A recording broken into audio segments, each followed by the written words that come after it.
أعوذ بالله من الشيطان الرجيم. بسم الله الرحمن الرحيم. يا أيها المدثر قم فأنذر وربك فكبر وثيابك فطهر والرجز فاهجر ولا تمنن تستكثر ولربك فاصبر فإذا نقر في الناقور فذلك يومئذ يوم عسير على الكافرين غير يسير. ذرني ومن خلقت وحيدا وجعلت له مالا ممدودا وبنين شهودا ومهدت له تمهيدا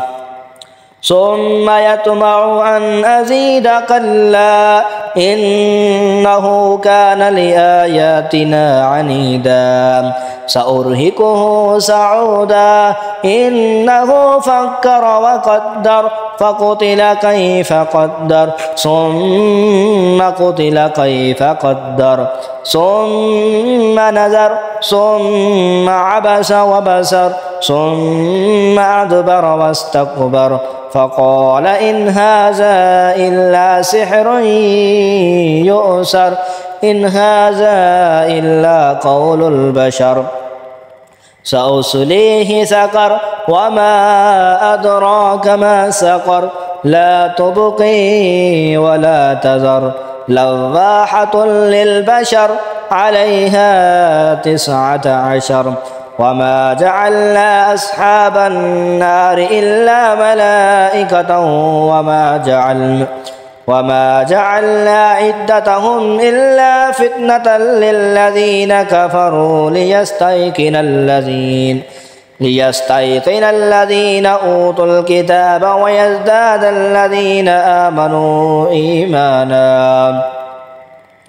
إيمانا ولا يرتاب الذين أوتوا الكتاب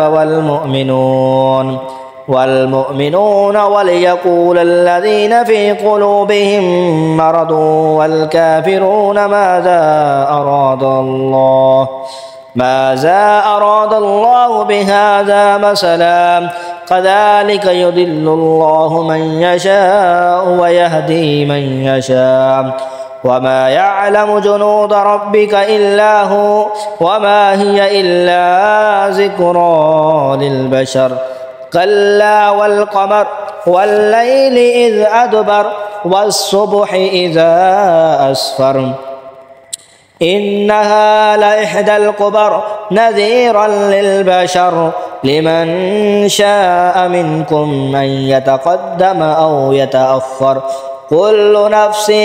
بما كسبت رهينة إلا أصحاب اليمين في جنات يتساءلون عن المجرمين ما سلككم في سقر قالوا لم نك من المصلين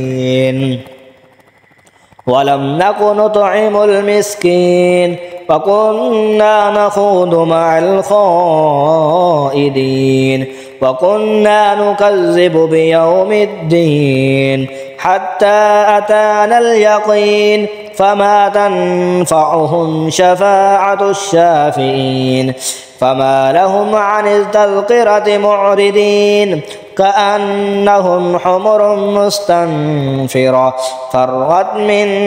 قسورة بل يريد كل امرئ منهم أن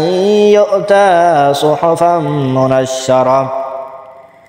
كلا بل لا يخافون الآخرة كلا إنه تذكرة فمن شاء ذكره وما يذكرون إلا أن يشاء الله هو أهل التقوى وأهل المغفرة. آمنت بالله صدق الله العظيم.